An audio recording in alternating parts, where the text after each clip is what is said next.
Greetings and welcome to Dude's Comic Haul. I'm Jason and this is my weekly haul video where I share with you the books that I picked up today on New Comic Book Day. And this week it is a monster haul. Look at that thick stack of books, 21 books.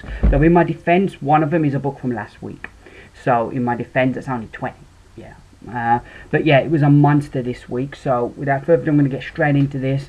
I apologise again for the lighting. I'm still in darkness here. We've still got the scaffolding up, so I apologise if the picture isn't great.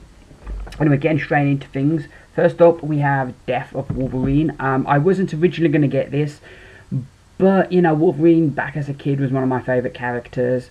I've not liked what Paul Cannell's been doing, but Charles Soule is actually writing this, so I thought I'd give it a whirl. With art by Steve McNiven. The first thing, you know, you've got, I really love that inside cover, but you know, probably half the book, you've got half the book is the actual story.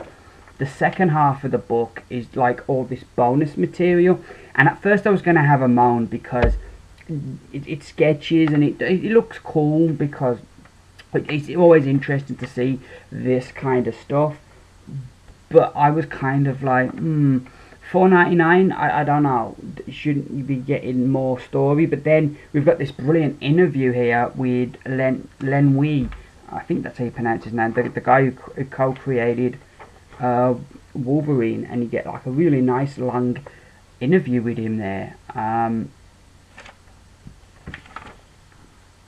then kind of like a director's cut at the back, so they do put some good stuff in the back. Would I have preferred $3.99 without that stuff? Maybe, but if the interview's as good as it looks, I might be happy with that. And it's just one of my kind of like things that really annoys me is they charge $4.99 for a book, but then they don't give you extra story, and so why does it need to be $4.99? Anywho, then you get this card. My comic shop give me this card for picking it up in memorandum, and on the back there you've got all about Wolverine, and he also give you this Scotty Young print, so I liked that was cool. So yeah, that helped a little bit with it being $4.99. Then number 10, Black Widow, issue number 10. This book I've not added to my pull list, simply because like I love the art all the way through by Phil Noto. I think it's been fantastic, but I think the problem for me is the story. It just, like, one issue it'll be really good and really strong, and the next issue I just don't think the characterization is consistent, even though there's been some good stuff in it. I then picked up Grayson, who's a 3D cover. This isn't on my pull yet because I'm still quite new to this character, so I want to see. The thing that I've been interested with all of these books is how many of them are written by their original creators. This is written by Tom King, based from a plot by Tom King and Tim Seeley. Tim Seeley, the regular guy who writes this, so at least the plot he's come up with. But yeah, look forward to read that, see what that's about. I'm not that excited about Future's End month. I'm loving Future's End. In the last 2 weeks it's been awesome. But I've not been that, like, I don't see the point of having a monthly event that makes it possible to skip the books, because they're all one-shots. So unless you're really, like, I'm really into the books, it makes it easy to skip. And if anybody does pick the books up for the covers, will they still be coming back next month, because they're one-shot stories? My book from last week, we have Batman Eternal, issue number 21. So I did really well. I've avoided spoilers all week for this, so I've got no clue what happened, so I'm looking forward to reading that. Then Batman Eternal, issue number 22, this week's issue. The books from now on are the books that are off my pull list. The first books are the books that I got off the shelf. So yeah, Batman Eternal, so I'm looking forward to getting a double dose of that this week. We have Justice League, issue number 33. We're still a month behind. We had Doom Patrol. They seemed okay last issue. Their leader seemed a bit of a jackass. I think Elemental Girl is a much better fit for the Doom Patrol than the Justice League, so I like that. Power Ring's an intriguing character, so I'm really liking that. but it does seem the last few issues we've gone away from our story of how Lex Luthor becomes a member of the Justice League, which seemed to be the story we was originally following, but the book story's been a bit unfocused and we seem to have moved away from that. Hopefully we'll come back to it this issue. We have then Future's End, issue number 18. Been loving this the last 2 weeks. Has been really strong. Hoping it keeps that up. We then get into the 3D covers. I got Aquaman. Now this is usually written by Jeff Parker. So let's have a look who writes it this month. Here we go. Dan Jurgens writes it this month. So Dan Jurgens. So it's not the regular creator, which is a shame. We then have Batman Detective Comics. The Riddler disappears here. I had to buy the Batman one. Since we had Batman Day, I've just been really mad for anything Batman. Yeah, this is written by Brian Buccellato, who co-writes this book usually, but it is a different artist. It's not Francis Manapul, unfortunately. But yeah, so shame.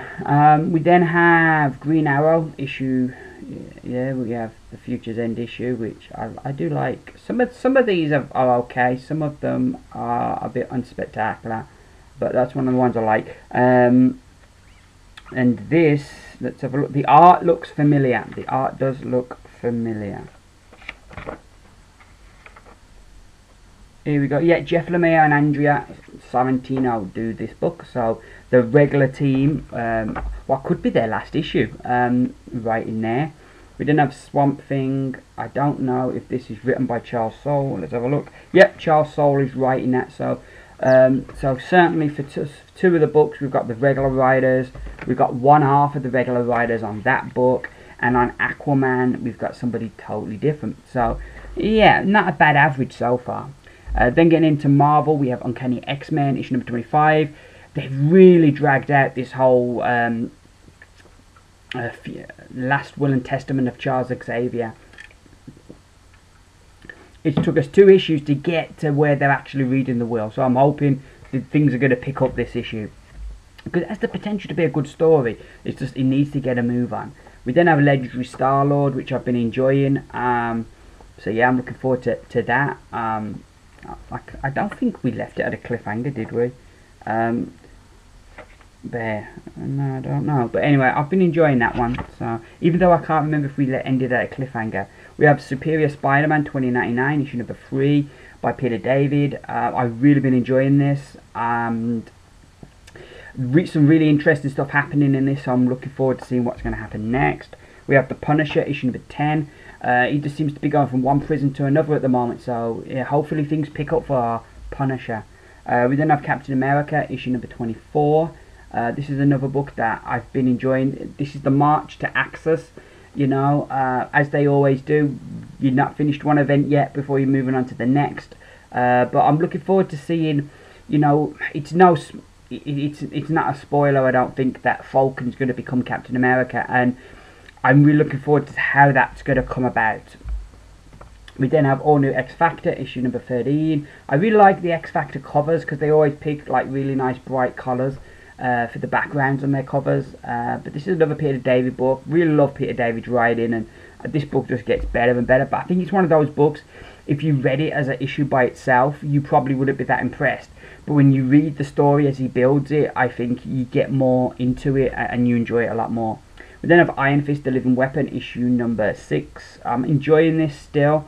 I really like seeing a book where you've got like the guy writes it, he draws it, it's his total vision, he colours it, he just does everything on it. So I've never really got that much into Iron Fist, so I'm really interested in learning a bit more about him, because he's a character I quite like from the Spider-Man cartoon. So we then have the final issue of Original Sin. Looking forward to how this one's going to end. It's a $4.99 book, and certainly it's nowhere near as thick as the Wolverine one. So yeah, but at least this $4.99 book will get our story. I don't know if we actually get extra pages, I'd have to see. We then have a Rocket Raccoon, issue number 3. This feels thicker. Oh yeah, we got an Axis thing in the middle, haven't we? So yeah, we've got an axis thing in the middle. So yeah, so we'll see that. This is the thing, I keep cutting down my books and then they add more. Or like, look here, they're advertising Deathlock. Oh god, I shouldn't pick up any more, but that's one got me really intrigued. I've never really read that much about Deathlock, but I really liked him from the Shield TV show. So, And finally this week we have She-Hulk issue number 8. So yeah, this has just been really good. Pulido back on art, Charles writing. This is just one of those books that I've really enjoyed. And it's probably from, I think, is it the only $2.99 Marvel book now? I don't know, but yeah, seems like it anyway. So that's my massive stack of books this week. I didn't do too bad for time there. So yeah, that's me done with this. I will now go and sit and read all these comics. It will keep me busy for a few days. More than a few. I should be back with a review some point over the weekend. I'm working Sunday, so I don't know if I'll have time. It may be Sunday, possibly Monday, early Monday. I upload my video. Time will tell. I hope you all have a good week and you enjoy your books. Thank you very much for watching my video. If you liked it, give me a big thumbs up. Let me know you like what I'm doing. If you don't, please comments below, let me know. Is there something that I've missed this week? Is something that you've picked up that you've enjoyed? Please, again, comments below, let me know if there's something you think I should be checking out or that I might like. Yeah, so like I said, I'm going to go and read these comics now. I've been Jason. This has been Dudes Comic Haul. Bye for now.